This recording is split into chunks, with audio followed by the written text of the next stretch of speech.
Hey guys, so this video was originally going to be about my favorite romance books, but then when I really started thinking about it, I realized that there aren't really that many romance books that I read.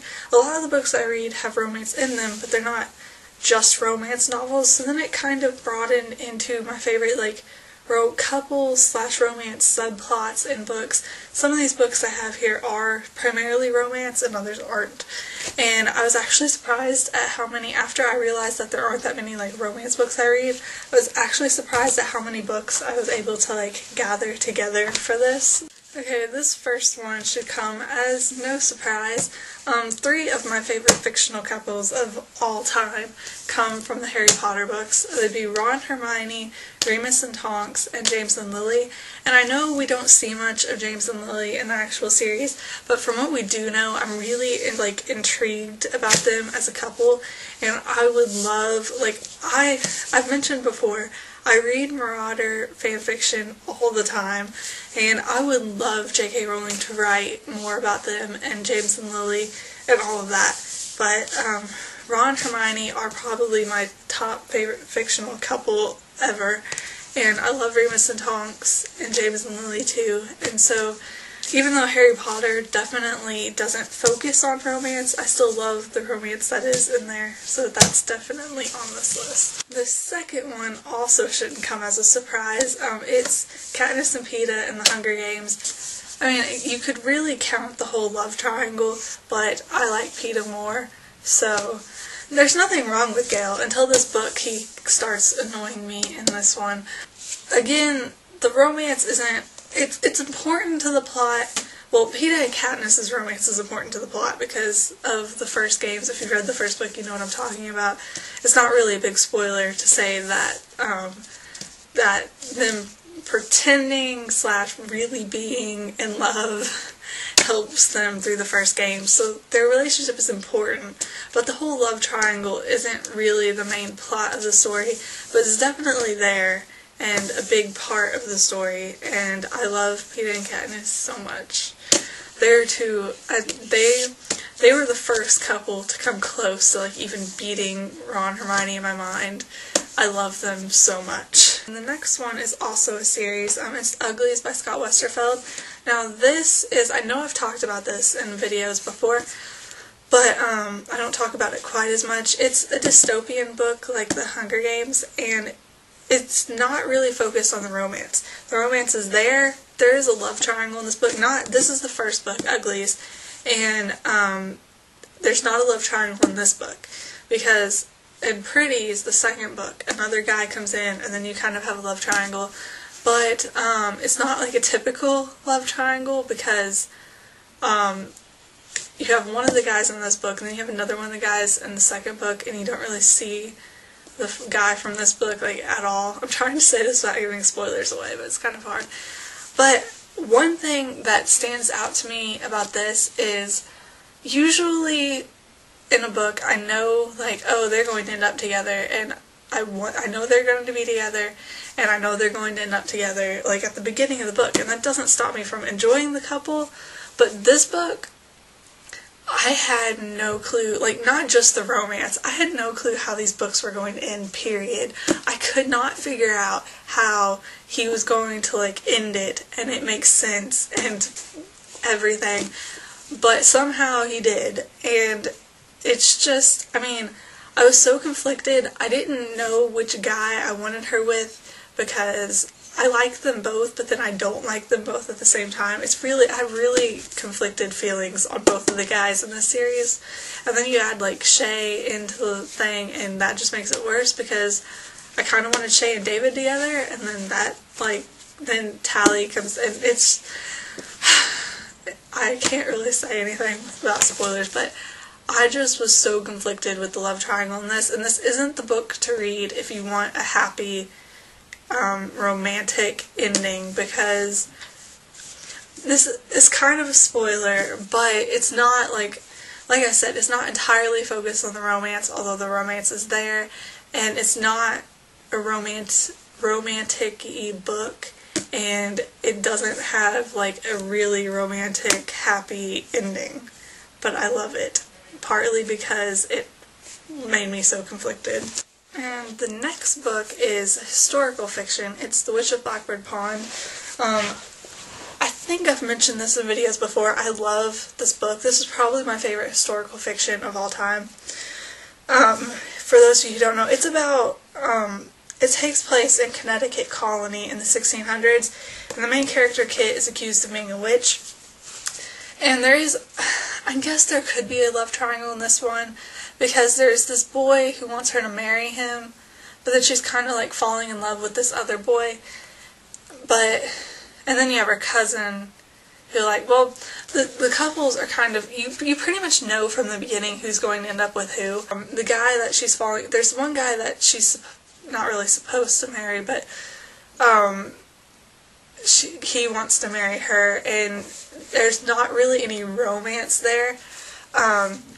He's coming to, like, visit her and stuff, but it's not really romantic at all. But then the one guy that if you read this book, you'll definitely want her with. His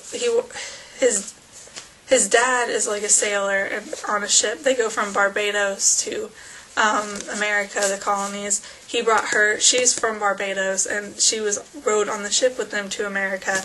But then he's gone most of the time. He doesn't even live in, like, her town. That's just one of their, like, stops. So you barely see him. He lives in a town down the river from them. I don't know if any of this makes sense. But, so you only see him at certain points in the book. And when he's there, they're so cute. I love them. But most of the time he's gone. And it's mostly about her and this old lady who is a Quaker, and because of that has been labeled a witch by the village. She lives in a Puritan village, and she starts being called a witch because she's from Barbados, and in Barbados they all swim, so she ends up swimming at the beginning of the book, and they think only witches can stay afloat in water, and so they're all kind of like, that's the first time where they're all kind of terrified of her, and then she keeps doing things that just make them suspicious, and then when she befriends Hannah, who's the Quaker that everyone thinks is a witch, that just kind of is like the final thing, and they start accusing her of being a witch, and she's put on trial and stuff, and that's mainly what the book is about. But there is romance, and they're so cute that I had to add this, plus it's like my favorite historical fiction book ever. This is going to be so long. I can't rant about books and keep it short. The next book is The Host by Stephenie Meyer, and I debated a long time about adding this book.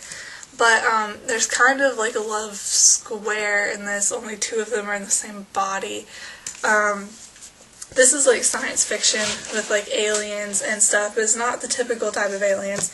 The aliens like inhabit humans' bodies and kind of like take over, which is what happened with Melanie and Wonder. Wonder being the alien who took over Melanie's body, but for some reason she's still hearing Melanie in her head, and she doesn't know why, and she can't get rid of Melanie. She starts falling in love with the guy Melanie was in love with, or is in love with, who hasn't been taken over by an alien and is in like hiding with a bunch of other humans. And then there's this other guy there who falls in love with her. And it's complicated because, you know, you have Wonder and Melanie in like the same body. But I debated about adding it. I like this book way better than Twilight, because it's written by Stephenie Meyer, who's the author who wrote Twilight, for those who don't know. And, but I like this book way better than Twilight, which is interesting because I didn't think I was going to like it. This is really, I watched science fiction before. I was a huge Star Wars fan when I read this, and like, I loved science fiction, like, movies and stuff, but this was the first science fiction book I actually, like, read, and, which, it's definitely, like, a science fiction romance. The romance does play a pretty big part in here. Less so than romance does in Twilight, though, I would say, and I love this book. The next choice is going to seem a little weird to some people, too. It's the TTYL series. For those of you who don't know, this is told entirely in text messages between three best friends, and you only get to hear them talk about him, but it sounds cute. And I never really talk about this series, which I do like this series. It's really quick to read since it's all text messages. And, yeah, I think this is a good series for kids that don't actually like to read because it's all in text messages. But, I can't remember what his name was. Doug. His name is Doug. It's Zoe and Doug. But yeah, it's cute. And now we're getting into the books that are actually romance books, and these are all Sarah Dessen books. Because something I realized while getting books for this is that Sarah Dessen books are just about the only, like, pure romance books that I own. So I have 4 of them. The first one is Just Listen. This was the first Sarah Dessen book I read, and I think that's why it's so high on my list. I mean, it is a really good book, but this one's about Owen and Annabelle. Annabelle is a model. Her sisters both models. One of her sisters currently has an eating disorder and came back to live with them from college, and she's kind of like dealing with that, and she has a lot of stuff going on with, she's no longer, her best friend kind of like left her, and they were kind of like, her best friend was like the mean girl in school who no one liked, and she wasn't mean herself, but she didn't say anything about her best friend being mean. So then when she no longer has that friend, she realizes she has like no one, because no one likes her. So she's kind of all alone at school, and then she meets Owen, who's got kicked out of school for a fight, and so he's kind of like scary at first, except he's not at all once you get to know him. But they start like talking, and obviously start liking each other, and it's just, I love this book because you find out Annabelle, you know about her, like, she has no friends, basically, at the end, and her sister's eating disorder, and she's going through, like, all this stuff, and she's expected to kind of be the happy one of the family because her sister's dealing with the eating disorder, but you find out that she's been dealing with a lot of stuff, not just the friend thing. Her family doesn't know that she's no longer friends with, Sophie, and she's kind of trying to pretend like everything's okay when it's not. There's more going on, which you find out later, and it kind of comes between her and Owen's relationship too, because Owen always tells the truth, and she kind of starts lying to him about small things, but then it kind of becomes bigger. Second Sarah Dessen book is Lock and Key. I think out of all the Sarah Dessen books I've read, other than maybe Dreamland, this was like the saddest. It's about Ruby and Nate. Ruby has just been taken to live with her older sister and her fiance because her mom abandoned her. And her mom's been like this basically her whole life. Her dad left them when she was younger, I can't remember exactly how old, and then her sister went off to college, which her mom took as her sister abandoning them, and so she moved and, like, kept her sister from finding out where they were, so she hasn't seen her sister in years, and she was told that her sister had just abandoned them and never come to visit, which isn't true. And then when her mom leaves, she tries to live in the house on her own, but eventually they find out she's there, and she's taken to live with her sister. And then you find out there's a lot of stuff going on. Nate lives in the community, like, with her sister, and you find out there's a lot going on with him that no one knows about. I don't want to say anything, but that kind of, yeah. But this one's pretty sad, at least to me it was, but I like it. And then these next two are pretty much tied as my favorite Sarah Dessen books of all time, and that is Truth About Forever and This Lullaby. The Truth About Forever is about Macy and Wes, and Macy's dad died, I think it was like a year ago or something, but her and her mom are still kind of like not really mourning, but they're not really being open about how they feel about his death, and so she's still kind of really affected by that, and she has a boyfriend who goes away for the summer, and he's kind of like the perfect boyfriend, and he expects her to be perfect too, and which I was annoyed with him from the very beginning of the book. And he gets mad. I think she says something, she emails him, and I think she might say she like loves him or something in the email, and he freaks out and like breaks up with her because I can't even remember like the exact thing, but she meets her mom's a real estate agent, and she has this like party, and the caterers, Wes's aunt is the caterer, and Wes and his little brother and these two other girls work for the caterer, and so that's when she meets all of them, and she ends up helping with the catering business over the summer and has a lot of fun, and her and Wes become really close, and they're adorable. I love them so much, and they start playing Truth, where they have to each tell the truth about themselves. They have to be asked.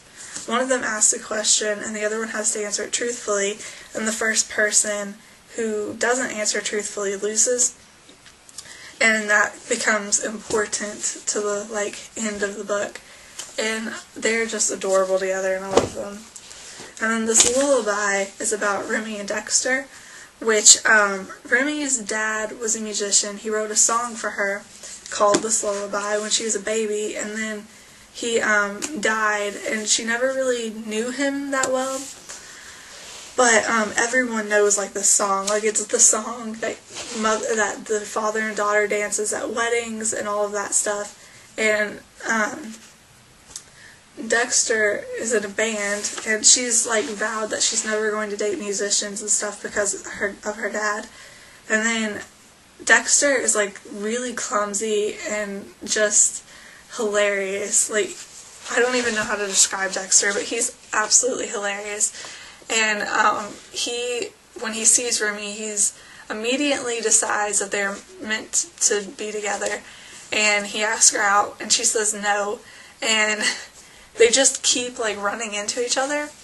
And his band is living in her town for the summer, and it's just, he refuses to take no for an answer basically, and keeps bothering her until she agrees to go out with him. And then she realizes that she's falling in love with him, which she has sworn she would never do.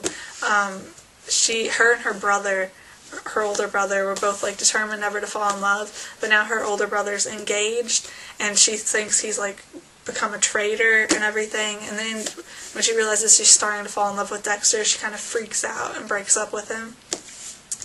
And yeah, it's really cute, and I love Dexter. He is absolutely hilarious. So, I have over 20 minutes of footage, so I think I'm done ranting about books. I will see you guys later. Bye.